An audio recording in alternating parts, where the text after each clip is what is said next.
Hi, my name is Joy, and I have been kind of asked to or inspired to do a vlog.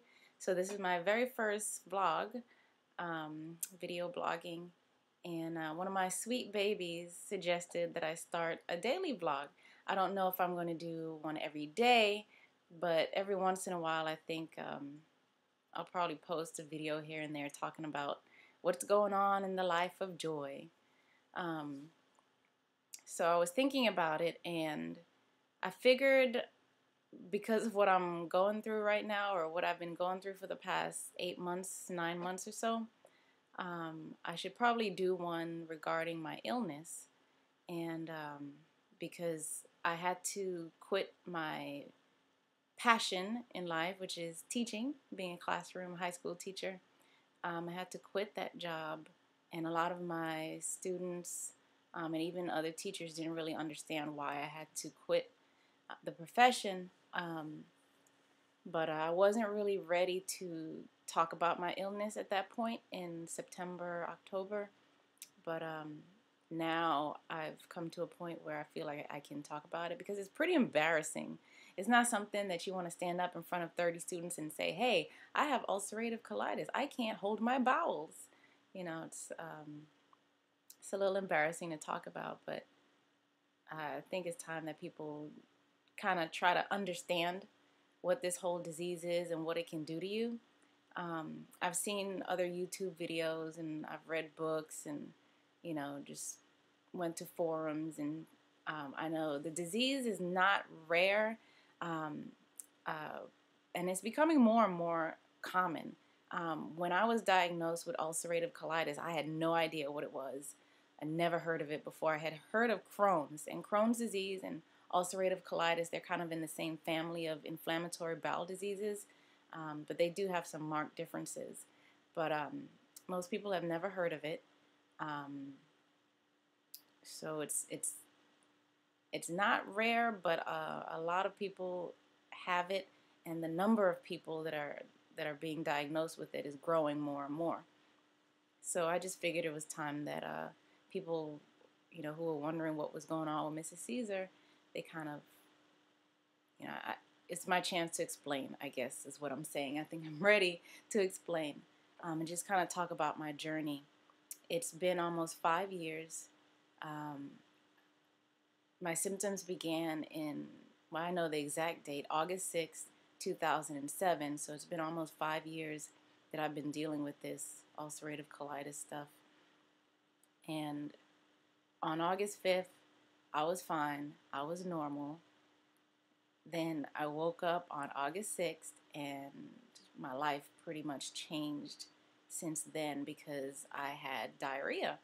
And I thought I just had, one of those 24-hour bugs. It'll go away. It'll go away. Well, a day turned into 3 days, turned into 7 days, turned into a month, turned into just about 6 months of constant diarrhea, nauseousness, and because of the diarrhea, I was malnourished. I lost 22 pounds. Not that I was big in the first place. I've always been a very slim person, but I was about 112 pounds when I got sick, and I went all the way, by the time February came around, I was 89 pounds. So that's about a 22-pound loss. So you can imagine. Right now, I'm about 90 pounds. And again, this last flare-up, I lost about 20 pounds because I was about 110, and now I'm 90 pounds. So it's a pretty traumatic disease to have.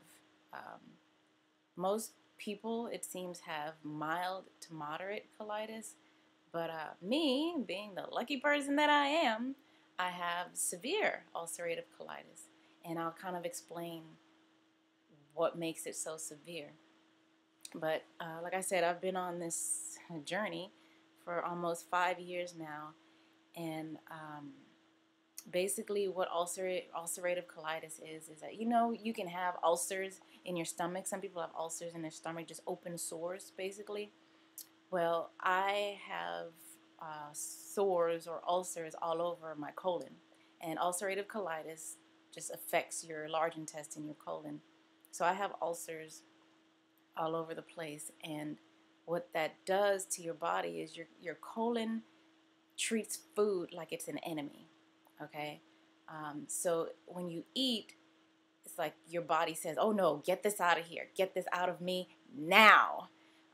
And there's such a sense of urgency that sometimes you have accidents. You don't have time to find the bathroom, or you can hold it until you get to the bathroom. No, no. I've had to keep an extra pair of underwear in my purse, in my pocket, wherever I go, because sometimes the bathroom just isn't close enough. Usually you have this, your brain senses what's going on in your body, and it tells you, hey, you have to go to the bathroom, so why don't you start looking for a bathroom? Okay, that's normal sense of urgency, where like, oh wow, I gotta go, but I can hold it until I find a bathroom. I have to find one soon, but I can hold it till I get there, and then once I sit down, I'll let it go. But no, with severe ulcerative colitis, it's more like your brain doesn't have time to react because your colon works so quickly. And it's gotten so bad that even thinking about eating has made me rush to the bathroom. When I first got sick, that's what would happen. I would drink a sip, and I mean not even a mouthful, I mean a sip of water. And that starts a digestion process. When you think about food, you start salivating. Well, saliva is like the first stage of digestion because enzymes in the saliva help to break down food and whatnot. So just even thinking about eating would send me rushing to the toilet. And sometimes when I ate, it's like, why don't I just eat sitting on the toilet? Because I'm going to end up there in about 5 seconds anyway. But bowel movements are painful. Every time I go to the bathroom, it's a pretty traumatic experience because of the pain and the spasms, because your body is rejecting whatever you're putting in it, the food. So it's like an immediate threat. It's like, get out now. Get out of here now. And your colon gets so inflamed because of the ulcers and everything that it wants to get everything out. So the spasms, it's just pushing everything out. And like I said, it's a pretty traumatic experience, very painful. And yeah, I don't want to go into too much detail, but it makes you scared to go to the bathroom, and it makes you afraid also to eat. A lot of people develop a fear of eating. I mean, that kind of makes sense, right? I definitely have developed the fear before of eating, where it's like, why eat when it's going to cause all this pain? It's kind of like, well, if I cut myself, that's going to hurt and that's going to bleed. I don't want to do that, so I'm not going to cut myself. So, that's how I kind of started looking at food for a while. Well, if I eat, then I'm going to be in a lot of pain, a lot of discomfort. And it's not just while you're going that you feel that stuff, it's afterwards too. You're uncomfortable for like 2 hours afterwards. It feels like someone just took your stomach and flipped it upside down and inside out inside of your body, and you just have to deal with that. But because of all these bowel movements, I would go up to 15 times a day. The least amount of time that I go during a flare-up is, maybe 6-7 times a day. 2 times a day is like, I'm doing really good. That's when I'm in remission. But during a flare, minimum 6 times, and like I said, I can go up to 15 or more times a day. And like I said, it's just even thinking about food, not even eating it, but just thinking about eating can send me to the restroom. So it's very difficult to go out and enjoy yourself, and very difficult to go out, especially when other people are eating. Yeah, just you sit there and watch everybody else eat, knowing that you can't, because they're, and it's tough having to answer a lot of questions. Why aren't you eating? Aren't you hungry? Yes, I'm hungry. Yes, okay? You know my situation, but obviously you don't understand what it does to me.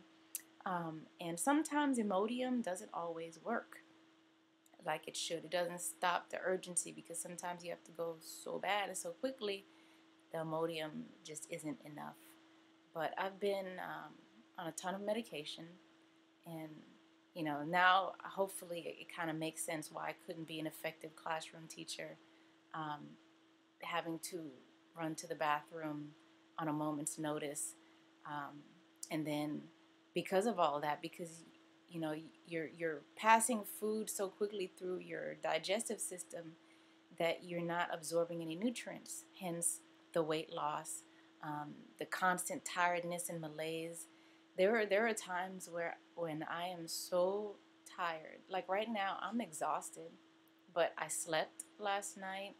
um, I didn't really have a lot of activity, physical activity today. I sat down most of the day, but I'm exhausted.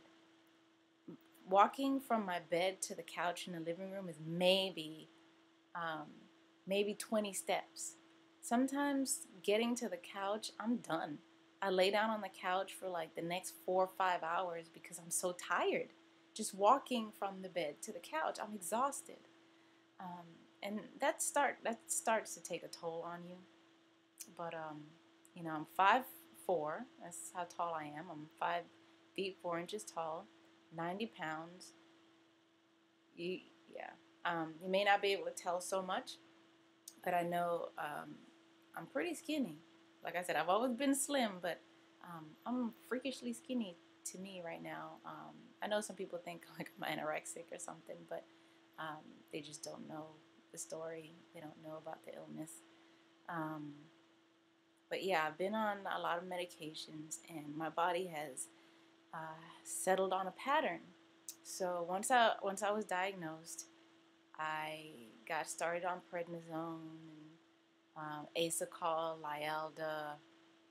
I've been on up to 8 medications at any given time. At one time, I've been on up to 8 medications, um, and that's not good. That is not good. But basically, I would be on prednisone for about 3 months, and then once I weaned off, no matter how well I was feeling, how well I was doing, I even changed my diet um, to try to adjust to this illness. But 3 months after getting off of prednisone, I would relapse. Um, I, I cannot stay in remission, and that's the pattern it's been for almost 4.5 years now. Take the prednisone for 3 months, wean off, be okay for 3 months. The longest I've been in remission was 4 months, and that was this past summer of 2011. But every 3 months, here I am relapsing back on the prednisone. So I've been on Imiran or azathioprine, um, the steroid enemas. So basically, what's happening now, I'm faced with two choices. That's all I have left, because I'm pretty much dependent on the steroids. I'm dependent on the prednisone, and that's not good for your body. If you look at the list of side effects for prednisone, I've had all of them.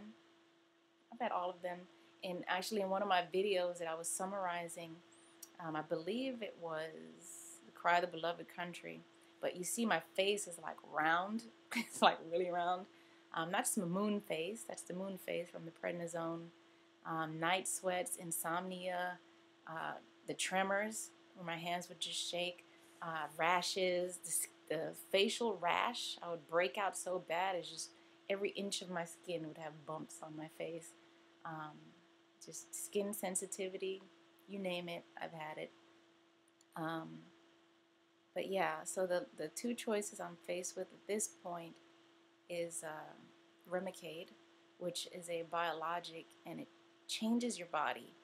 It suppresses your immune system, and it leaves you way open to any type of viral infection, bacterial infection, fungal infection. So you have to be very, very careful about being around sick people.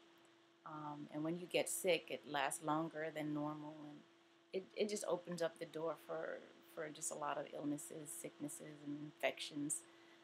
It also opens up the door for a higher risk of cancer, But basically with my condition, I'm going on 5 years now, and the doctor told me that around 7 years of having the disease, you get checked on a pretty regular basis for colon cancer. And with my history of relapsing and not being able to stay in remission for longer than 3 months, I'm at a very high risk for colon cancer. The Remicade doesn't lower that risk, and actually increases your risk for another type of cancer, lymphoma, I believe. Um, but I'm very scared about taking that medication. It's an IV that I would get once established. I'd get it every 8 weeks, and it pretty much takes like a whole half a day. Um, and I've heard that, you know, you don't feel too good. It's not like you can bounce back up and say, okay, I'm ready to go right after your IV session or even the next day. I've been watching YouTube videos of different people talk about their their Remicade sessions where they get their IVs. I've seen like a 10-year-old girl and some other people talking about it. And they say that it does help them feel better. It puts them in remission for a while. It works in about 60% of patients. But I worry about that. Um, I hate drugs. I hate taking medications. But that Remicade just scares me to death. Um, I'm not cool with those types of side effects. And then my second option is surgery to remove my colon. It's colectomy, and that's a series of 3 major operations. And I'm not going to get into detail about that, but you can look up other YouTube videos about, a colectomy or whatever. But those are 3 major surgeries that you would have to go through. They would remove your colon and pretty much extend your small intestine down to your anus so that you can have a straight tube. You can have an open and 2 open ends for your digestive system. But those are looks like my 2 options that are left to me, and I have to make a pretty big decision soon. Before all else, as scared as I am about the Remicade, common sense would tell me to try that first. Try every single option you can before you have 3 major surgeries, right? So, just thinking about it just bothers me a lot. So, I'm going to stop talking about that part of it. But, so that's basically what's been happening to me. I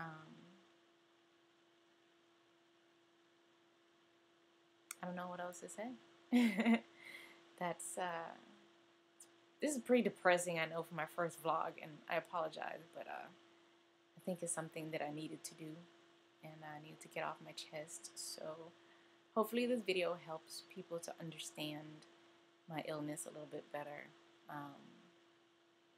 why I don't eat sometimes when I go out, and if I do eat, what people don't know is that beforehand I take a bunch of stuff like Imodium and some other medications that I've been prescribed to fend off the immediacy of diarrhea and things like that. So yeah, so just so people will kind of leave me alone, and I would appear to be kind of normal around family and friends. That's what I do if I do plan on eating around people. But it does change your quality of life. Every place you go, you have to know where the closest restroom is. Just tired all the time, malnourished, just, yeah. It's a lot to deal with, and you can get down on, just being sick like this. But one thing I do notice about me, I do have my moments where I'm just like, oh my gosh, why? And to answer that question for myself, I know God has a plan for me. There's a reason why I have this disease, and there's a reason why I have it as bad as I do. And the interesting thing is that no one knows what causes this disease. Like I said, one day I was fine, and the next I wasn't. So they don't know what causes this, so it's not like you can do anything to prevent it, to stop it. But there's a reason why I have it and why I have it so severely. I'm sure I'll serve as a testimonial to someone one day. But like I said, one thing I've noticed about myself is that no matter how bad I feel, even on my worst of worst days where it feels like my colon is about to explode out of my body, um, there remains just a bit of hope, that I will find something that works for me. I will find something that will help put me into remission for a while. Maybe not cure it, because they say there is no cure, but you never know. Stranger things have happened. Um, but every time I find something that works for me, it'll work for a little while, maybe a month. But then when I relapse and I try the same thing again, it's like it doesn't work. I don't have the same results. So, though something will appear to work, in the long run, it doesn't. And I just relapse really bad. And every relapse has been getting worse and worse. So that's why, like I said, I'm faced with two last options: the Remicade and surgery. But I do have a little bit of hope that sticks with me. I try not to get depressed. My doctor's having me take some antidepressants or anti-anxiety pills, but they're also used to treat depression.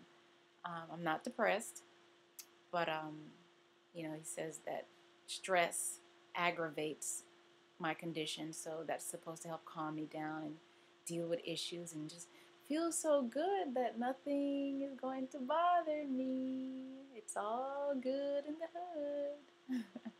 So, but again, more medications. But, I still have that little bit of hope, and that's what pulls me through. I definitely have a very supportive husband, supportive friends and family, even though they don't really understand what's wrong with me. I mean, there's nothing they can do. People ask, what can I do to help? What can I do? And it's like nothing. There's nothing you can do to help. It's just something that has to help itself. Give it time to go away and just do what I can to manage. So that's my vlog. And, I'm ending on a positive note, okay? Because I do have hope. I believe that something is going to work for me one day, that will prevent me from having to have surgery. So hopefully something to keep me from having to deal with Remicade too. That's my hope. I'm hoping. But I'm talking to a lot of people, as many people as I can, about natural ways to deal with this kind of illness. Watching what I eat. Definitely know what aggravates my condition. So trying the SCD diet, the specific carbohydrate diet. If someone says, something helps, something works, I'm going to try it until I do find something that works. So I think I've done enough talking for now. It's like going on almost 25 minutes. But yeah, so just keep hope alive. And, everyone deals with something. Everyone has an issue that they have to deal with, whether it's a physical disease, physical impairment, emotional issues, mental issues, family issues. Everyone has something that they have to deal with. And you know what? Ulcerative colitis is mine. That's how I look at it. And I try to have as many good days as I can, more than bad days, even when I'm feeling at my worst, like I said, where it hurts. It's exhausting to walk from my bed to the couch. Even on those days, I try to focus on something positive and just know that I will get through this. So just have hope. No matter how bad things get, it can always, always be worse. So just keep that in mind, okay? And I hope this video has explained some things and maybe even helped someone somewhere out there. If you have any questions, just make your comments, send me a message, write a post. I'm here.